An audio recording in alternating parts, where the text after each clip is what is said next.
नमस्कार दोस्तों, मैं अंकुर उपाध्याय स्वागत करता हूं आप सभी का आपके अपने YouTube channel share market analysis में। यहां आप सभी के साथ बहुत चर्चित स्टॉक के बारे में बात करने जा रहा हूं। दमदार नंबर्स भी पेश कर रहा है, ग्रुप भी बहुत तगड़ा है, डिफेंस स्टॉक। आपने HAL के नंबर देखे थे, दमदार थे। रिजल्ट के बाद स्टॉक 10-12% भागा। उसके बाद हमने BEL भारत इलेक्ट्रॉनिक्स लिमिटेड के नंबर्स देखे, रिजल्ट्स बड़े दमदार थे और ये भी शेयर 8% तक भागा। लेकिन HAL और BEL में ना एक मेजर डिफरेंस सामने आ रहा है, वो है कॉन्कॉल में आगे के आउटलुक को लेकर अपडेट।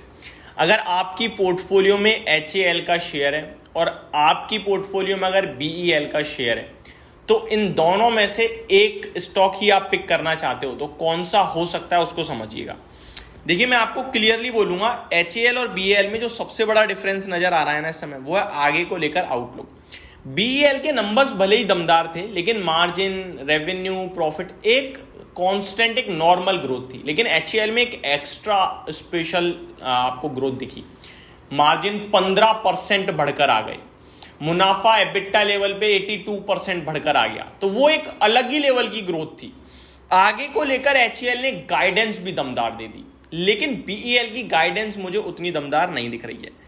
आज की बात करूं तो स्टॉक में वॉल्यूम आज भी 6 करोड़ शेयर्स ऑलरेडी ट्रेड हो गए हैं। 280 रुपए पे खड़ा है, लाइफ हाई आज भी हिट करा है स्टॉक ने। बट मेरा मानना है कि ये भाव अब फ्रेश एंट्री का नहीं है। जी हाँ, मैं यहां से कॉन्ट्रा हो रहा हूं इस स्टॉक पे, क्लियर बोल रहा हूं। 300 रुपए तक ये स्टॉक जा सकता है, 20 रुपए और उसके बाद मेरे को लगता है दैट्स इट। इस स्टॉक में जो तेजी होनी थी, जितनी खुशखबरियां थी, मेरे को लगता है यहीं पे रुकेंगी। और यहां से फ्रेश एंट्री अगर कोई लेने जा रहा है, तो मेरा व्यू ये बन रहा है कि अब नहीं लेनी भाई साहब।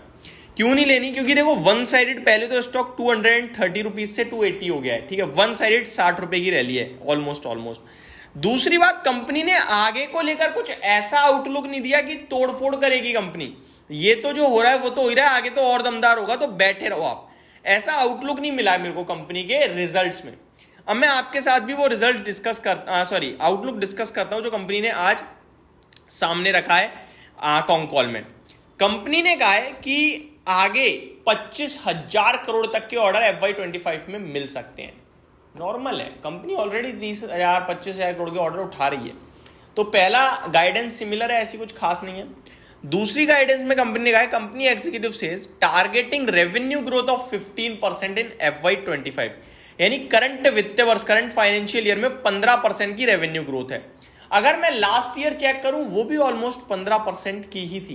तो ये जो ग्रोथ है ना, ये आप कह रहे हो कि इसी को मेंटेन करने की बात कर रहे हैं, तो जितनी रैली होनी थी आई थिंक फिर तो हो गई है, अब आगे क्यों भागना है। अगर मैं अपडेट दूं आपको, तो 17,734 करोड़ का रेवेन्यू कंपनी ने FY23 में क्लॉक करा था। FY24 में बढ़कर 20,268 करोड़ का हो गया, यानी ऑलमोस्ट 2,500 करोड़ का इंप्रूवमेंट आया, जो कि एग्जैक्टली ऑलमोस्ट 15% के करीबी होता है। यानी जिस ग्रोथ पे है कंपनी, वही ग्रोथ कंटिन्यू करेगी, ये कह रही है। तो जो रफ्तार है अब स्टॉक की तेजी की, वो थोड़ी थमनी चाहिए, ऐसा मेरा मानना है। आगे कंपनी कह रही है, company executive says see EBITDA margin in range of 23 to 25%, 23 से 25% के एबिटा मार्जिन का अनुमान है।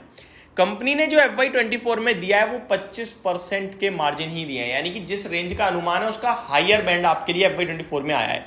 अगर रेंज का निचला स्तर आता है ना ग्रोथ का, मार्जिन की, तो फिर ये ईयर ऑन ईयर बेसिस पूरे फाइनेंशियल ईयर के हिसाब से कम हो जाएगा, क्योंकि FY24 में 25% के ऑपरेटिंग प्रॉफिट मार्जिन हैं। तो मेरा मानना ये है कि ये जो मोमेंटम चल रहा है, मोमेंटम ये रुक सकता है किसी वक्त। फ्रेश एंट्री के लिए हम टोटली इग्नोर, अवॉइड के लिए बोलेंगे। अब जिनके पास है उन्हें क्या करना चाहिए, मैं आपको एक बहुत ही छोटा स्टॉप लॉस दूंगा एक वीक के चार्ट्स के हिसाब से, 269 का, जो कि आई थिंक आज के लो के भी ऊपर का है। 264 का आज का लो है, मैं 269 दे रहा हूं। अगर आप इसे क्लोजिंग बेसिस पे रखेंगे तो बहुत ज्यादा काम का होगा स्टॉप लॉस, अदरवाइज आप इसे नॉर्मल भी रख सकते हैं। और जब तक ऊपर जा रहा है, जिनके पास है वो बेचना मत, वो बैठे रहना। लेकिन फ्रेश एंट्री आप अगर लेने जा रहे थे कि यार डिफेंस स्टॉक बहुत अच्छा कर रहे हैं, HAL, BEL, BDL में से मेरे को एक लेना है, BEL ले लेता हूं क्योंकि ये आगे चलकर निफ्टी का भी हिस्सा बनेगा, या कोई भी आपका रीजन हो, तो आप ये सारी चीज जरूर देखिएगा कि कंपनी आगे को लेकर ग्रोथ प्लान जो दे रही है उससे ज्यादा या उतनी ही ग्रोथ कंपनी ने ऑलरेडी करी है। तो स्टॉक में जो ये एक्सेप्शनल मूवमेंट, तेजी बन रही है, वो मेरे को लगता है रुक सकती है, क्योंकि ग्रोथ तो नॉर्मली आ रही है। 57 के पीई पे खड़ा हो गया है। आप देखें तो टेक्निकल टर्म्स में भी बहुत बड़ी रैली आई है, कोई भी डिप आपको मिल सकती है। 230 220 वो एक बहुत अच्छा भाव होगा खरीदने के लिए।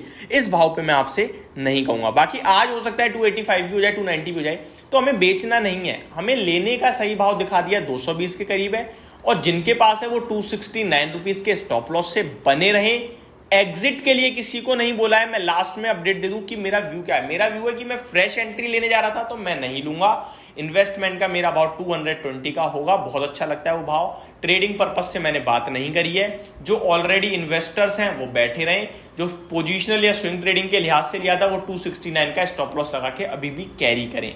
ये मेरी तरफ से अपडेटेड वीडियो थी BEL के स्टॉक के ऊपर, जो कंपनी ने गाइडेंस दिया उसको मैंने आपके साथ डिस्कस किया। होप आपको सारी चीजें समझ में आई होंगी। Thank you so much for watching this video. Have a great day, guys.